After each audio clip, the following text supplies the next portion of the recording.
Hej, jeg hedder Karen, og jeg er jordemoder her ved DIAS IVF. Og jeg vil fortælle dig lidt om, hvordan man gør, hvis man skal bruge ægløsningstest til at supplere sine scanninger med. I nogle tilfælde, hvor du skal have lagt æg tilbage i naturlig cyklus, kan det være nødvendigt at supplere dine scanninger med en ægløsningstest.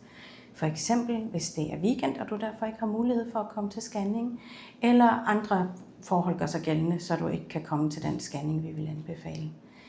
I så fald skal du lave ægløsningstest om morgenen og om aftenen i de dage, vi giver dig besked på. Ægløsningstesten om morgenen, den skal foretages med din anden morgenurin, da den første morgenurin den er så koncentreret, så den kan give en falsk positiv. Om aftenen vælger du bare det tidspunkt, der passer dig bedst. Vi anbefaler at bruge gammeldags stregtest, altså ikke test med smiley, men en test med en streg, der lige så stille bliver tydeligere.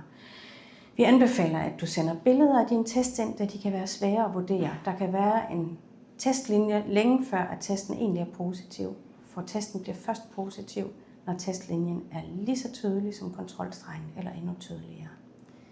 Det er, hvad du har brug for at vide om ægløsningstest. Vi giver dig besked, hvis der bliver behov for at bruge det i din behandling.